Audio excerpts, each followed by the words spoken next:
Green Team Media. Running a tight ship. Michelle, what brought you to this film and what attracted you to this part?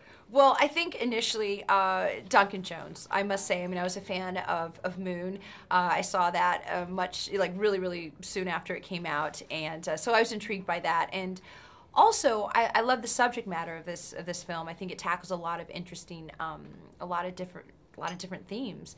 And moreover, I was really intrigued the idea as an actor to play the same 8 minutes over and over again.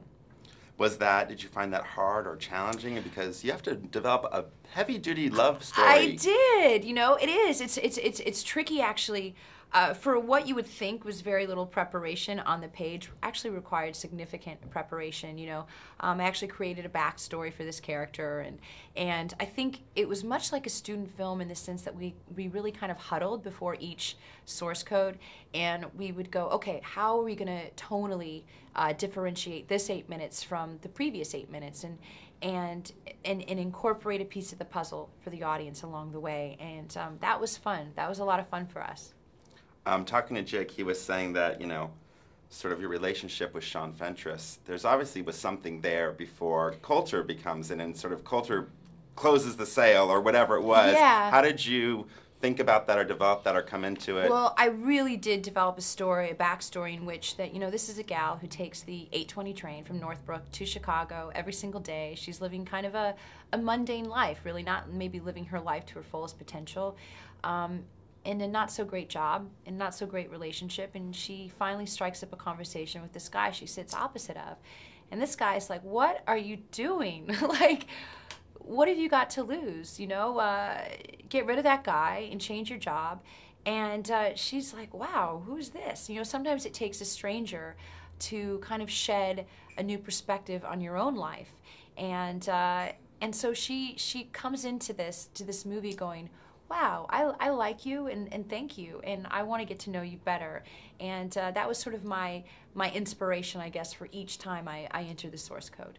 So did you, you know, because it's such like an actor's exercise in some ways, were you able to improv and sort of see how it would, because you had a framework you could then play within? We did. We sort of had the framework, and what we would do is towards the end of the source code, towards the end of the movie, we kind of earned the right to kind of veer off the page a little bit and use a little improvisation. But really, kind of the first part of the movie, we were just, the only thing that we could improvise with is really just kind of tonally, like what we could do. Like the first source code, I think, was very Hitchcock. We were really kind of mysterious. We didn't know who these characters were, and then we kind of just shifted the tone a little bit, just kind of the emotion of that. Well, because it's interesting because Jake gets the opportunity to build on each one because he has the recollection of the one before, but each one, it's sort of like the way you react is sort of was kind of driving, exactly. Did you do anything to figure that out? Did you do a lot of rehearsal? Do you know, it's a lot of kind of rehearsal, but I also knew that there was going to be those moments that would kind of, you would be able to see her kind of shift would be in the moments that she's not really saying anything, because it's kind of essentially the same dialogue. So I just had to react to what he was going on, and there was sort of like maybe a more vulnerable source code in there, or maybe like a really kind of angry source code, and those were the things that kind of helped drive the story, but also helped their realities kind of converge into one at the same time.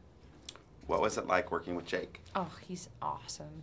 I mean, first of all, working with him as an actor is such a breeze, because he comes into work every single day totally energized, always puts his best foot forward. He loves his job, it's so clear. And he's collaborative, and he always wants to do the best work. So for me, that's a dream, because that's what I want as well, you know? And when the cameras aren't rolling, it's even more fun, because he's so much fun. He has this real kind of comedic side that I had actually never witnessed in a lot of his movies. And I was really, really pleasantly surprised to see this really animated guy who, quite frankly, provided a lot of comic relief on the set. You know, he said the same thing about you. Maybe you guys need to both, like, look into a romantic comedy or something, because, I mean, he was like, oh my God, she's so much more fun than I thought. Yeah. That's funny. That's nice. Is there anything you want audiences to take away from this movie? Well, I mean, I think thematically, what I think is great about this movie is that, first of all, I mean, if you love a great thriller, you like lots of twists and turns and something that's provocative and that's going to leave you kind of pondering a lot of different things, this movie's for you. But also, one of the things that I love about this movie is really, if you had 8 minutes left, what would you go back and do? What would you change differently maybe about your life? Would you pick up the phone and call somebody and say some things? And so I think for people, that's something that when they walk out of the movie theater, they're going to be entertained, but they're also going to be kind of reflective on their own life. And I think that's really important. Yeah, because it's sort of like the did I take the right road? Did I follow the right path? Did I? And did I, you know, did I thank maybe everyone along the way? Did I tell everybody I loved them and appreciated them along the way? And, you know, there's a particular scene in this movie that really resonates with me. It's a scene where the character Jake plays, Captain Coulter Stevens, has an opportunity, has 8 minutes, and he's able to call his father. And I think people will really appreciate that scene a lot.